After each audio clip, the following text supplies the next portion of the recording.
Kanilma kana fuula qulqulluu Waaqayyo tokko amiin maqaa abbaa kan ilmaa kana fuula qulqulluu Waaqayyo tokko amiin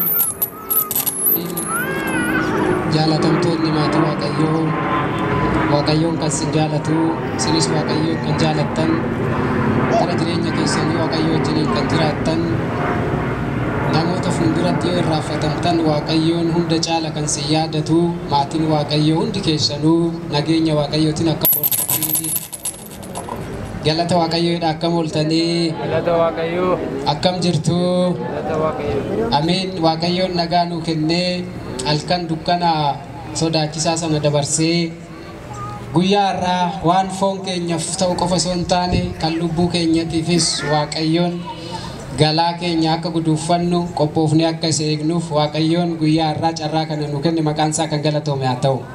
Amiin. Waaqayyoo argachuuf maal gochuun qaba? Wangeela Maatiyos boqonnaa 19 lakkoofsa 16. Egaa mootummaa Waaqayyoo argachuuf dhaaluuf maal gochuun qaba?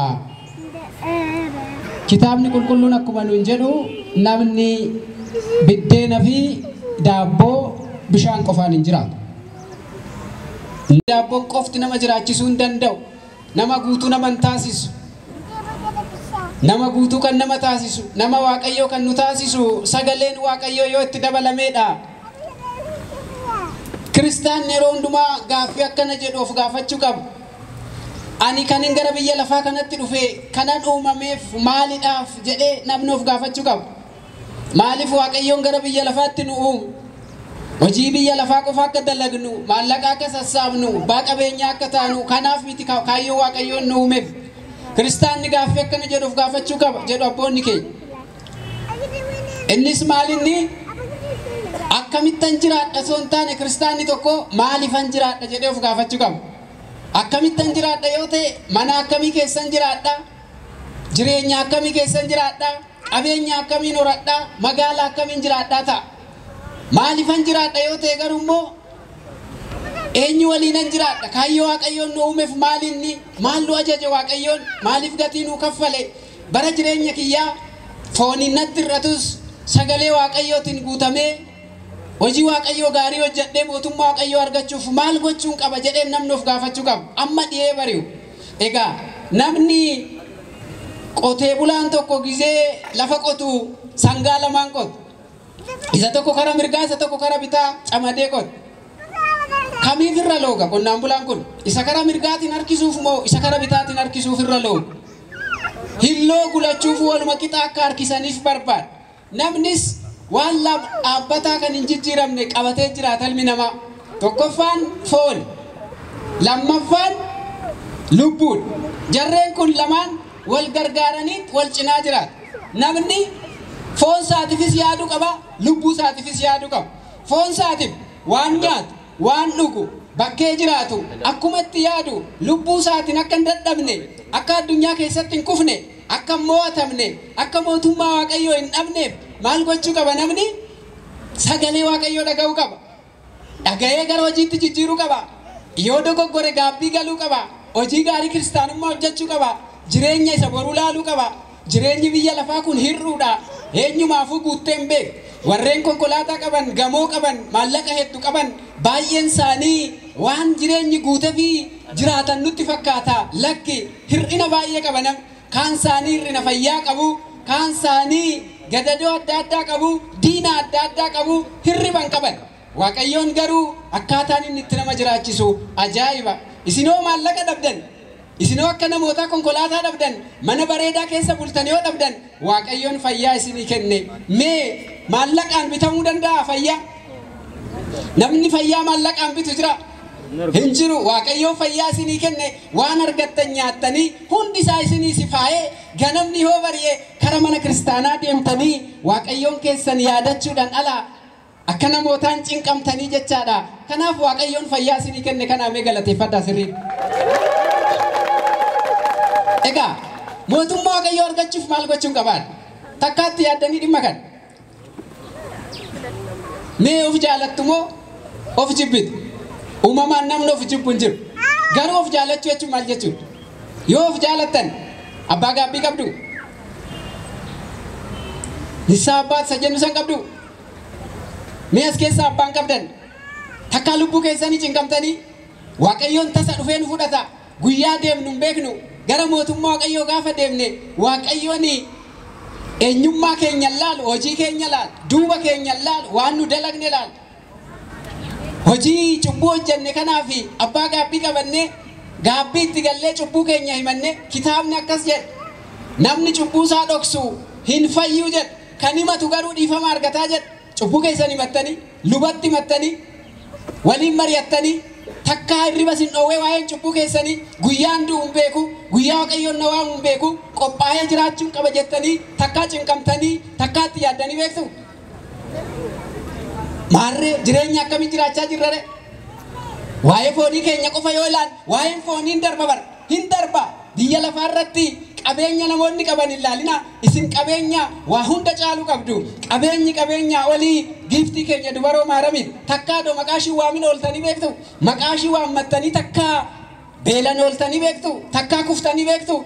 Gaafa maqaashii waamtan ishiin namoota harka isinii laaffistee garaa isinii laaffistee takkaa daabboo takka dhabdanii beektu. Mee maaramii keessan qabeenya keessan guddaa kana galateeffadhaa ishii. Kanaaf mootummaa waaqayyoo kan eenyuti? Mootummaa waaqayyoo kan warra dadhabdootaa miti. Dadhabdoota jechuun maal jechuudha? Warra waaqa hin beekne jechuudha. Dadhabdoota jechuun harka qalleeyyii jechuun kan akka keessanii biyya lafaa irratti maallaqa kiisidhaan qabne jechuu miti. Warra waaqa hin beekne, warra kadhannaa hin goone, warra hin soomne, warra mana kiristaanaa hin deemne, warra gaabbii hin galle, warra seera waaqayyootiin hin jiraanne, yeroo hundumaa waa'ee garaa isaanii qofa warra yaadan, maallaqa funaanuu qofa warra yaadan, uumaa safuu warra hin beekne, isaan hiyyeessota jedhamu. Aniif isin garuu hiyyeessa miti. Abbaa dureessa qabna, abbaa bokkaa kennu qabna, abbaa nu jiraachisu qabna. Kanaaf nuti hiyyeessaare? Hiyyeessa miti nuti. Ija qabna, namni ija qabu hiyyeessa miti. Miila qabna, sammuu qabna. Waaqayyoon socho'aa nyaadhaan hin jedhe. Kanaaf nuti hiyyeessa miti jechaan. Abbaan keenya dureessa, haati keenya dureessa. Jireenya biyya keenya lafaan laalina. In darbain hundumtuu dhiisee deema. Abbaan gamoo qabu, abbaan konkolaataa qabu, abbaan qabeenya baay'ee qabu, eenyumtuu kan fudhatee deeme hin jiru. Dhiisnee deema. Qabeenyi keenya guddaan amantaa. Amantaa jedhame. Waaqayyoon amantaa keenya nu haa cimsu. Egaa waaqayyoon mootummaa samiitti ol fudhachuudhaaf waan lama nurraa barbaada. Sirrii dhaggeeffadhaa. Biyyi keenya samiirra asii miti biyyi keenya. Kanaaf ragaa warri nu ta'an baay'een isaanii dhiisanii godaananii gara waaqayyoo gara uumaa isaanii gara biyya dhugaa deemaniiru. Nuti iddoo sobaa jiru.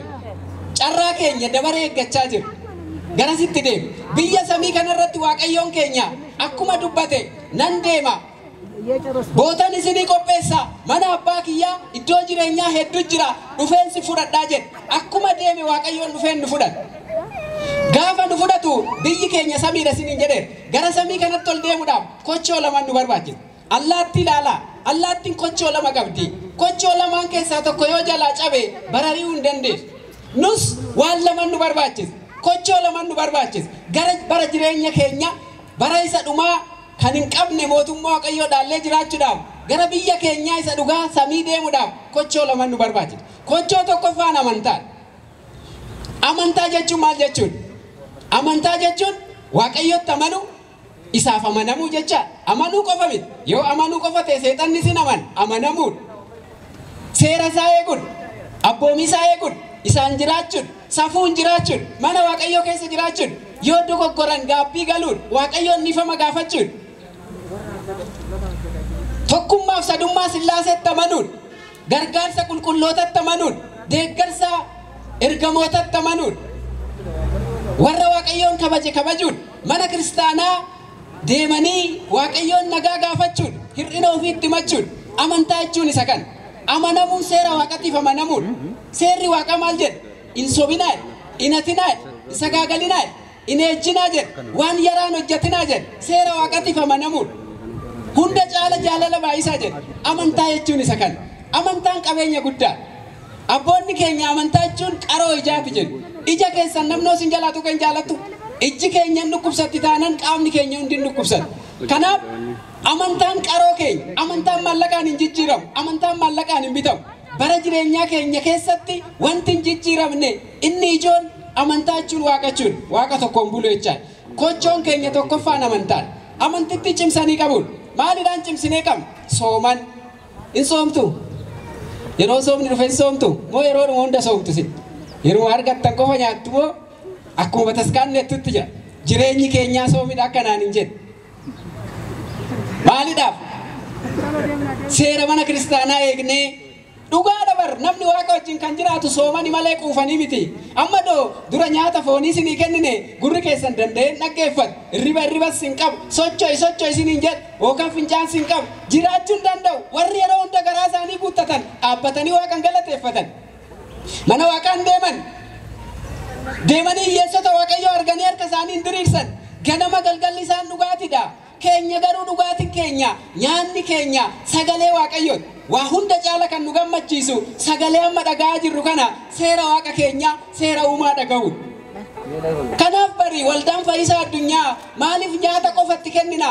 Nyaata kana hoo yeroo hundumaayyuu nyaachaa turanii lachuu haa nyaatan jedhanii sagalee waaqayyoo isaa nyaatan kan lubbuu isaanii jabees kan ittiin ce'an mootummaa waaqayyoo kan ittiin argatan lachuu hin kenninaaf jedhanii kanaaf meesinii qopheessan.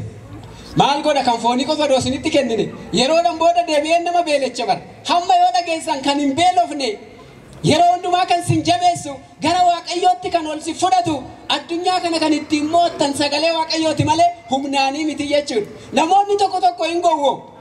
Addunyaa kan ittiin injifatan humnaan se'an lakki abbaan humnaa waaqa qofa. Eenyumtuu humna hin qabu. Eenyumtuu dadhabaadha waaqa fuulduratti. Waaqayyo wanti isa mo'atu hin jiru. Garuu addunyaa kanarratti wanti waaqayyoon ittiin mo'atamu waan tokko jiru. Waaqayyo kan ittiin mo'atamu kan harka kennu waan tokko jira. Innis maal yoo jettan imimmaan qofa. Namni imimmaaniin waaqayyoo mo'achuu danda'a. Dhiifama argachuu danda'a. Waaqayyoon nu adabuudha. Ka'ee gaafa garuu imimmaaniin gara waaqayyootti deebine garaa nu laafachaan ittiin mo'atamaa jechaan. Wanti waaqayyoo harka kennachiisu, wanti waaqayyoo garaa namaa laaffisu humna keenya sodaatee doon ta'an imimmaan keenyan. Kanaaf kochoon keenya tokkoffaan amantaan. Amantaan cimuu qabna. Amantaa jechuun mana waaqayyoo balbalarra qofa taa'uu doon ta'an keecha wal seenuudha. Bataskaana seentanii isinis akkuma eenyuma foon waaqayyoo nyaachuu qabu, dhiiga waaqayyoo dhuguu qabu. Kan foonii qofa yaaduun qabdan kanaaf dura gaabbii galuu qabu, abbaa gaabbii qabaffachuu qabu. Yakka keessan, balleessaa keessan abbaa lubaatti machuu qabu. Achiin booda ergaa lubarraa dhimma keecha fixattanii gara mana waaqayyoo ol seentanii kan isinii qopheesse gaafa guyyaa jimaata gurraacha adii doon jenne dadhabaa hiyyeessa dureessa son jenne waaqayyoon keenya gaara qaraaniyoo fannoo isaa irratti dhiiga isaa nuu lolaas foon isaa nuu mummure isa nyaadhaa nuun jedhe kan foon koo nyaadha kan dhiiga koo dhuge jireenya bara baraa argata. Foonicha isaa doon nyaan dhiiga isaa doon dhugne jireenya bara baraa argachuu hin dandeenye. Kanaafuu maal abdattarreem? Waa'ee lubbuu keessanii sin cinqeereem? Odoo foonni waaqayyoon nyaatin dhiiga waaqayyoon dhugin mootummaa waaqayyoo argachuu hin dandeenye. Isaaf gaabbii galuu qabna. Isaaf sagalee waaqayyoo dhaga'uu qabna. Dabarraa hammeenyarraa deebi'uu qabna. Gara waaqatti deebi'uu qabna. Kadhannaan deebi'uu qabna. Sooman deebi'uu qabna. Mootummaa waaqayyoo deemnee ani biyya lafaarratti hiyyeessan ture lakkin beeku hin dhageenyen nama hin baasu jecha. Baratanii beekanii maalidhaaf sammuu nu kenne waaqayyo maallaqa yoo nu dhoowwate sammuu nu kenne waaqayyo sammuu keenyatti fayyadamnee waaqayyo keenya wajjin jiraachuun gahee keenya. Kanaaf amantaan cimuu jechuun isa kana. Teessoo keessan laalladhaa, adeemsa keessa sirreeffadhaa. Waaqayyoon dhufeen nu fudhata. Mootummaa waaqayyoo kan nu galchu yoo gaabbii gallee seera isaa eegnee fooniif dhiiga isaa nyaanne malee argachuu hin dandeenyu jecha. Inni lammaffaan kochoon keenya lammaffaan maalinni gara samiitti kan wal nu fudhatu hojii gaarii kiristaanummaa. Hojii gaarii kiristaanummaa jedhame. Dubbadhaame hojii gaarii kiristaanummaa. Kana hojjechuu qabna. Amantaa qofaan mootummaa Waaqayyoo dhaaluu hin dandeenyu. Akkuma duraan siniin jedhe seexanni sin amana. Waaqayyoo waaqummaa isaatti namana hin kirkiraa fi hin jilbeeffataa fi garuu hojiin qabu seexan asii yoo deemeenso nama walitti naqa dhiiga dhangalaasa. Jibba facaas namoota gargar qood seera Waaqayyoo diin dhugi namaan jedhe machaa'i jedhe bashannani jedhe kun hojii seexanaati. Seexana kan ittiin mo'annu kan ittiin injifannu yoo soomneen yoo kadhanneen yoo mana Waaqaa deemneen Mikaa'ela gaalee godhannee yoo ofirraa dhoowwine fannoo Waaqayyootiin malee seexanni addunyaa kanarratti eenyummaa keenya nu sodaata. Amantaa keenya nu sodaata. Maqaa keenya nu sodaata. Hojii keenya nu sodaata. Kiristaana cimaa gaafatan waa hunda Waaqarratti gaafa gannee nu sodaata. Hojii gaarii kiristaanummaa jechuun kan akka amma waldaan Fayyisaa addunyaa waa'ee foon keessanii qofa osoo hin taane lachuu isinii qopheesse sana wangeela irratti maal jedha? Hiyyeessota kootiif kan laattan, kan obaastan, warra daaran kan uwwistan, warra hidhaman mana hidhaatti deemtanii kan gaafattan, wabii warri taataniif isin mootummaa kiyya argattu waan jedheef isaan gahee isaanii bahuudhaaf dhufanii sin laalanii jecha. Isinis akkasumatti dabaree keessan waan gaarii hojjechuudhaa gahumna keessanii Waaqni waan hin qabne nama hin gaafatu. Kanaaf mootummaa Waaqayyoo galuudhaa fi gaabbii galuu qabna. Seera Waaqaa eeguu qabna. Dhumarratti fooniif dhiiga Waaqayyoo fudhannee qophoofnee dhiqannee qulqulloofnee gara Waaqaa deemuu qabna. Mootummaan Waaqayyoo kan warra dadhabdootaa miti kan warra cimootan. Dadhabdoota jechuun maal jechuudha akkasiin hin jedhu warra hin kadhanne jecha. Qabeenya biyya lafaa warra hin qabne jechuu miti. Dadhabdoota jechuun warra Waaqa hin beekne jecha. Warra safuu hin qabne jecha. Warra uumaa hin beekne jecha. Warra dhaabbatanii hin kadhan. Warra hin soom. Warra hin sagan. Warra mana Waaqaa hin deemne. Warri harki isaanii hiyyeessotaaf hin diriir.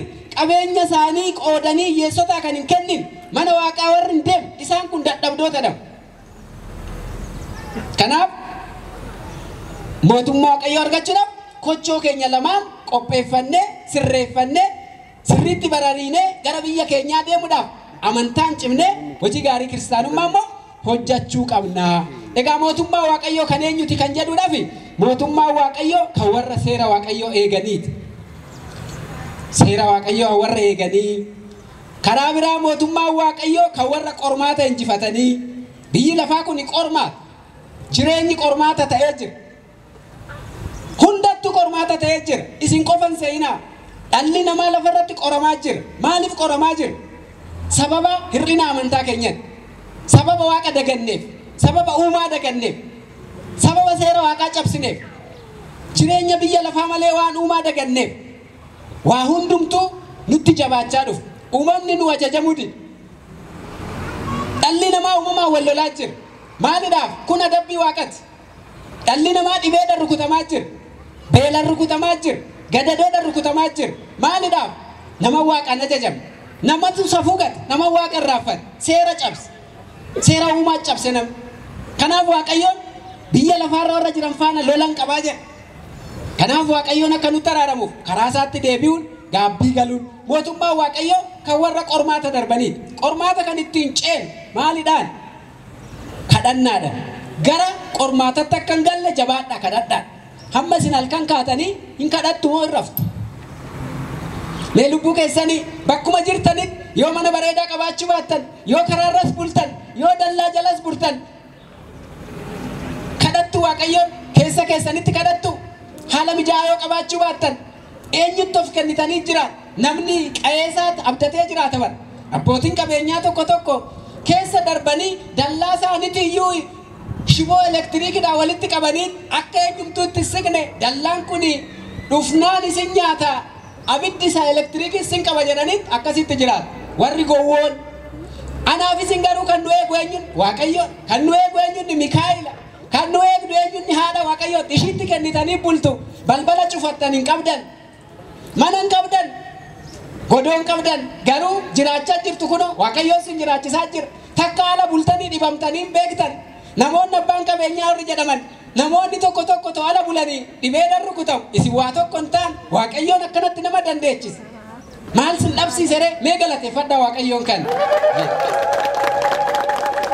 kanaaf saba waaqayyoo mootummaa waaqayyoo kan warra qormaata darbaniiti guyyaan kun hin darba bara jireenya keenya lafarratti rakkanne samii irratti waaqayyoo mana nu ijaare achi beelli hin jiru achi gadadoon hin jiru achi hiyyeessiif dureessi hin jiru achi hundumtuu tokkum warri seera waaqaa eegan warri seeran bulan hundumtuu tokkuma achitti asitti namoonni nu tuffatanii teessoo nu dhowwachuu danda'u achitti waaqayyoon garuu kan inni qopheesse warra isaan bulan warra biyya lafaa irratti tuffataman warra waaqayyoo qabeenya isaanii godhatanii jiraatan achitti immoo isaantu kabajama jireenyi biyya lafaa faallan garuu maal goone akkasuma waan biyya lafaa irratti qabeenya dhabneef waaqni nu gaddanseina hojii keenyan nu gad hojii keenyan nu baas bara jireenya keenya waan hojjannetu galaanuu ta'a isan nu lakkaawwam kanaaf mootummaa waaqayyoo kan warra qormaata ce'aniiti tola jettanii yoo naaf ajajamtan kennaa biyya lafaa nyaattu jedha wangeelli raajii Isaayaas boqonnaa 1:18 irratti tola jettanii yoo na ajajamtan kennaa biyya lafaa nyaattu lakki jettanii immoo yoo naani morkitan yoo allaansoonaan qabdan seefin biyya lafaa sin nyaataa jedhe yoo na ajajamtan kennaa biyya lafaa jechuun umuriin daawitiidha jedhe umuriin akka mastaawotii sanaa jechaa waa hundumaa nama argisiisa gaaris nama argisiisa yaraas nama argisiisa wanti umurii caalu hin jiru karaa biraa kennaa biyya lafaa jechuun waan lafti biqilchite waan lafti kennite isiniifan kennaadha waaqayyoon yoo na ajajamtan dhalan sinii kennaa jedhe maatiin sinii kenna warra sin xooranii jedhe kennaa guddaan isa kan lakkettanii yoo naanata kartan seefin kiyya sin nyaatan seefii jechuun maa'in seefin tokkoffaan beel lola xoorinatti isa jennu san wal jibbuu wal dhiibuun irriba wal dhoowwuun dhalli namaa irra wafumaaf diina walitti ta'e silaa diinni namaa sadii jedhu abboonni keenya diina keessan adda baastanii beektu namni namaaf diina namni namaaf qoricha malee diina miti nu garuu wal jibbi nami wal jibbi wal cinaatti wal hin jaalannu mi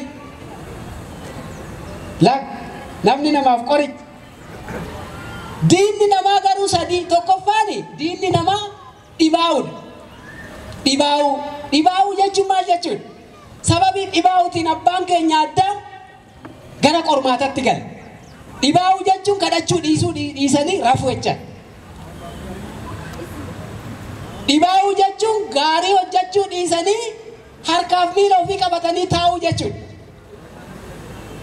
dhibaa'uun diina keenya tokkoffaa dhibaa'ummaa keessaa ba'uu qabna kadhachuu qabna mana waaqaa deemuu qabna sagalee waaqaa dhaga'uu qabna gaarummaa hojjechuu qabna diinni dhala namaa inni lammaffaan akkasumas dhibaa'uu kanatti aanee of jaalachuu garaa ofii jaalachuu anumatu nyaata anumatu jira anumatu asraaf biyyi kun kiyya anumatu dubbata jechuudha akka waaqayyoon qofa ofii keenya nama tokko qofaaf waa hunda kennee akka waan waaqayyoon nu qofaaf lafa diriirsee nutu jiraata biyyi kun keenya nutu ajaj warra jedhan warra of jaalatan garaa isaanii warra jaalatan yeroo soomaa kan nyaatan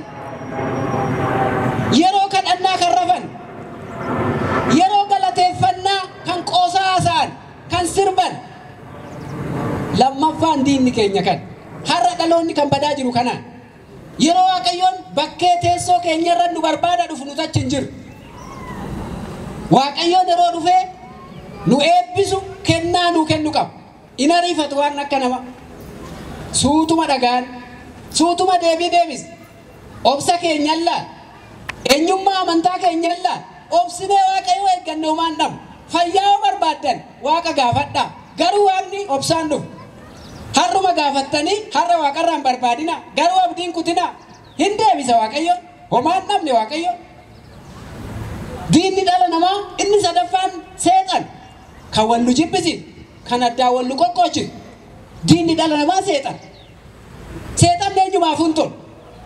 eenyumaaf hin tolu warra mana kiristaanatti aangoo qabanis ittiin lol nus sagalee waaqayyoo teenya akka hin dhageenye waa'ee dhuma foon keenyaa qofa akka yaan gara mana kiristaanaa deemnee sagalee waaqaa akka hin dhageenye yeroo tokko nu hidhee nu teechis gurra keenya cufu gurri keenya caacataa addunyaa akka dhaga'u sirba akka dhaga'u godhe mana waaqa akka hin seenne balbala irratti nu dho'u cabsinee galuu qabna akka keessan kana jecha.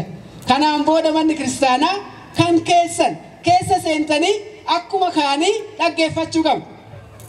Kan foon keessanii namoota harka diriirsitanii hojjechuu waan hin dandeenyeef kadhachuu dandeechu ta'a. Garuu kadhattanii dhafi miti Waaqayyo sin jiraachisa. Yoo waan nyaattan dhabdanii sin jiraachisa Waaqayyo. Isuma kadhadhaa ba'a. Barnamni guyyaatti biddeenuma tokko kadhata Waaqa. Yaa abbaa keenya samiirra kan jiraattu buddeena keenya har'aaf qofa nuu kenni jennee isa kadhan. Kan boruun kadhan maaliif kan boruun kadhan? Kan boruummoo boruu kadhanna ka. Yoo baree kadhanna ka. Yookaan dhibaa ofne bakkeessan ciisna ka. Amma doomanumatti gaggaltanitti har'uma biddeen tuullee biddeen dhibba doosinii kennine. What is this ni tokko doosinii kennine? Boru ganama maal godhi hirribaa kaatise? Sa'aatii booda borunni shaaggatee bade maal irraan gootu? Shaaggataa nyaattu tukkusii nyaattanii boru waa waaqni isinii fidu maalitti beeku? Kanaaf kiristaanni kanarraa gaafatu kan boruun gaafatu walitti hareen gaafatu maalidhaaf inni baaka? Yeroo kadhannaa irra faka namoonni tokko qabeenyumti isaanii waan isaan jiraachisu isaanitti fakkaatee garanaa gara saamanii godoo isaanii keessa keewwatu. Jireenya kiristaanaa jechuun isaa miti. Jireenyi kiristaanaa guyyaa guyyaan galateeffatu, guyyaa guyyaan baratu, guyyaa guyyaan hubatu, gocha Waaqayyoo irraa baratu. Waaqayyoon karaa tokkos karaa biraas nama barsiisa. Isin maallaqa dhabdanii karaa harka qallummaatiin isin barsiisuu barbaade Waaqayyoon. Kaan maaliidhaan barsiisa? Dhibeedhaan barsiisa Waaqayyoon. Kaan maaliidhaan barsiisa? Lolaan barsiisa Waaqayyoon. Karaa adda addaatiin nu barsiisa. Namni mudoo dhabe hin jiru. Namni waan uffata bareedaa uffate qofaaf gaariidha jettanii yaadina. Keessi namaa rakkoo adda addaa qaba. Isin akka namaa uffata gaarii yoo dhabdan, mana bareedaa yoo dhabdan, Waaqayyoon fayyaa isinii kenna, miila isinii kenna, sammuu isinii kenna, hin cinqamtan, waan argattan nyaattanii rafu. Abbaan qabeenyaa garuu cuggaarraa qabaa, dhiigni ol ka'ee jira, gadi bu'ee jira, halkan hin rafu, mana yaaladde. Kana barbaadan dhireessi. Kamsinii wayi. Fayyaa wayyuu. Fayyaa Waaqayyoo isinii kenna galateeffadhaa ka. Maal dhabdarree? Kanaaf waan akkaataa itti nama jiraachisu sirriitti hubadhaa. Hin ammaarrarinaa Waaqayyoon waan maallaqa isin dhoowwateef waan mana dhabdaniif waaqa hin ammaarrarinaa. Maallaqa dhiisaa ganneeti deemu. Mana dhiisaa dhiisneet deemu. Eenyumtuu lafa kanarraa kan riskii qabu hin jiru, kan diriirfate hin jiru dhiisneet deemu. Manni keenya meetirii 3 yoo duune meetirii 3 irra boqanna foon keenya. Kanaan ala mana biraan qabu. Manni keenya samiir isa samii haa cinqamu. Waa'ee garaa keenyaa mitan nu cinquu qabu. Waa'ee mootummaa Waaqayyoo yaaduu qabu. Waan lama dhabuun qabnu jara Waaqaa. Waan lama dhabuun qabnu. Fooninis akka namoota mana gaarii ijaarrannee konkolaataa bitannee maatii horannee yoo jiraachuu dadhabne mootummaa Waaqayyoo immoo lakkoofsa tokko irratti galuu qabnu. Waan lama dhabuun qabnu qabnu. Gabaan waanuma baateef daldaallan hojjetachuu qabnu. Guyyaa mana kiristaanaa waliin ooltu. Gaabbis gala. Achumaan abbaa gaabbii qabadhaa. Lubbuu keessa yaadadhaa. Akka namoota carraa argattanii karaan ittiin hattan, karaan ittiin sobdan hin jiru ta'a isiniif. Carraa gaarii qabu. Waaqatti dhiyoo jirtu. Mana kiristaanatti dhiyoo jirtu. Gabaa keessan ooltan. Achi barabbaruu keessan ooltan. Miizana hin qabdan. Namootarraa bittanii daldaaltanii waan namaa isinitti hin darbu. Carraa gaarii qabu. Carraa kanatti fayyadamuudhaaf garuu gaabbii galaa. Waaqatti dhiyaadhaa. Yoo kana goone mootummaan Waaqayyoo keenya tole jettanii yoo na ajajamtanii mootummaa kiyya galtuu kennaa biyya lafaa nyaattu jedhe. Egaa mana kee sirreeffadhuu jedhe raajii Ermiyaas boqonnaa 38 lakkoofsa 1 irratti mana kee sirreeffadhuu jedhe. Nama Hisqiyaas jedhamu tokkotu baay'ee dhukkubsate. Nugusa beekamaa. Dhukkubsatee duudhaa ka'e.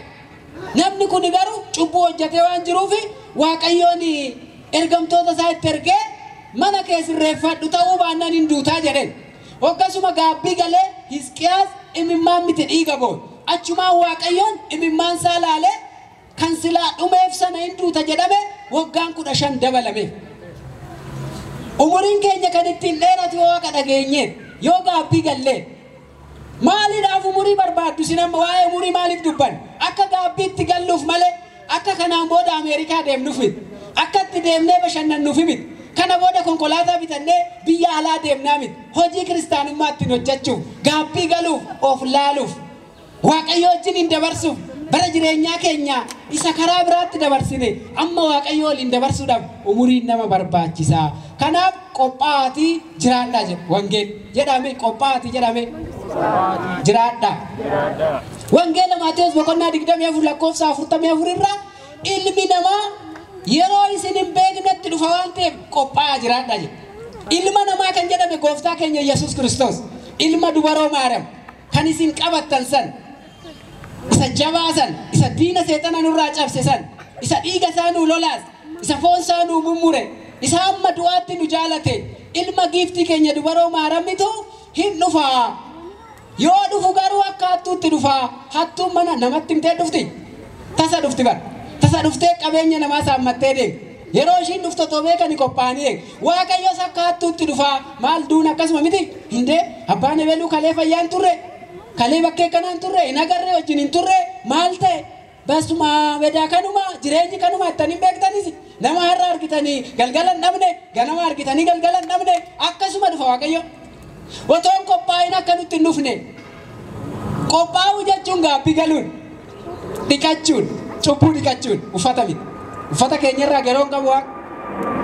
Laphee keenyarraa garoo qaba Waaqayyo.